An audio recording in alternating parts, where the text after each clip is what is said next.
My father was a very different story. My father's name is Louis Edward Walters. He came over to this country with his parents and sisters and brothers when he was about 14 and got a job. They were living in New Jersey, and he got a job as an office boy for a theatrical producer. My father was a sort of a slight man, and probably was a slight boy, wore glasses. I didn't find out until years and years later that he was blind in one eye from an accident. And he waited in line for hours and hours to get this job with this theatrical producer. He was the first one there. He got there at like 5 o'clock in the morning with this English accent, and the producer hired him. And from that, my father began a career in show business. And at the height, I guess he is what would have been called an entrepreneur today. He opened his first nightclub in Boston after some years of not having success, called the Latin Quarter. And it was called the Latin Quarter because he didn't have very much money to open this nightclub, and it was sort of based on the Latin Quarter in France, the student section of France, of Paris. So it had the bricks on the wall, and they painted murals that looked like Apache dances and so on. They put candles in wine glasses, and it became an enormous success. Another one was opened in Florida, in Miami, which was a huge success, and then in New York. So my father at one time was very famous. He also did Broadway shows. And there are still some people today as we talk, some of the older comedians and stars like Milton Berle, a big comedian, who remember me as Lou Walters' daughter. It was a very up and down kind of life because it was a life of show business. And my father, as many people who have his kind of talent, he was a great showman. He put on the big shows, but he had no idea about how to, he wasn't a very good businessman, and he died with no money. How did your parents shape the person that you are today?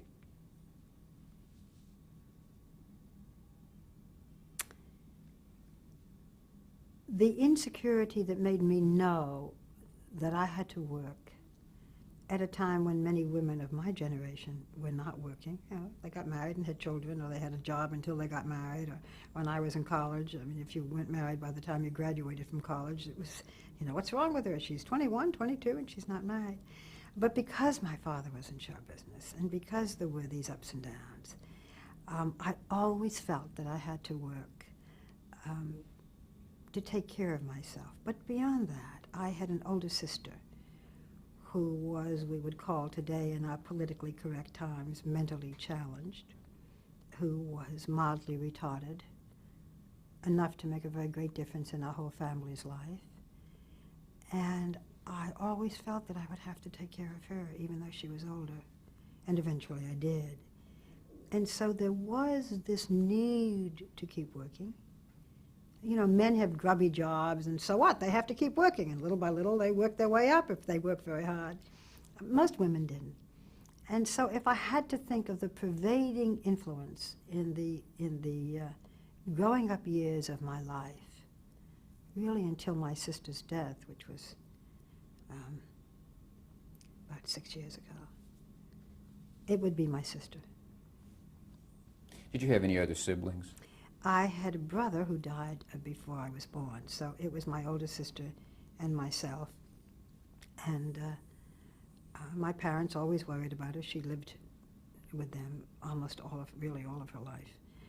And there was always concern about what would happen after they were gone, or the fact that she didn't have friends, and the contrast between both of our lives was very apparent. It gave me an understanding and a compassion that I might not have today.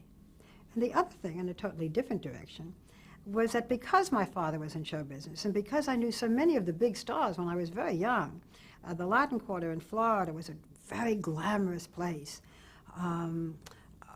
People would come down from Palm Beach. Joe Kennedy, who was the father of President John Kennedy, used to come all the time. And there were big stars of the days, like Sophie Tucker and Milton Berle and Frank Sinatra and so on. And I used to sit up in the lighting booth, because I was too young to sit downstairs, and watch the lavish numbers, which were like the Las Vegas shows, with beautiful girls and beautiful costumes and all the entertainers. And then I'd see them backstage without the makeup. I'd hear their problems. I'd know their stories.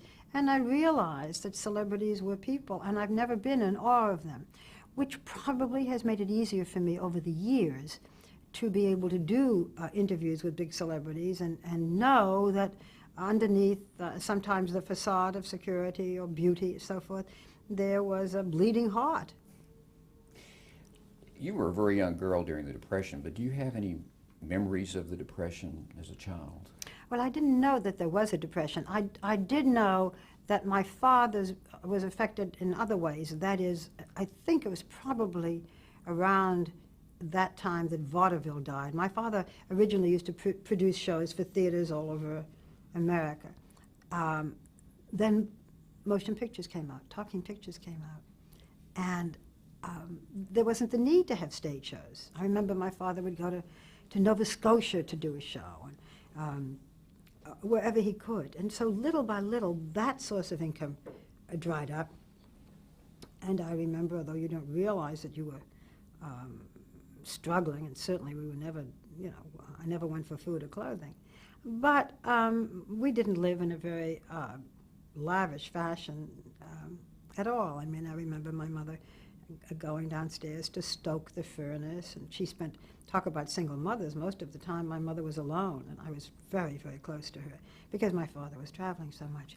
And that is why when he opened the Latin Quarter, with the story goes with his last, I don't know, $3 or something, and it became this kind of success, our lives changed almost overnight, and I was very young then.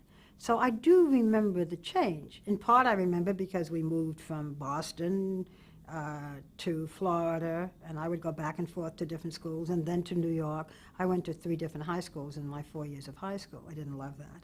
So it was as my father's life changed.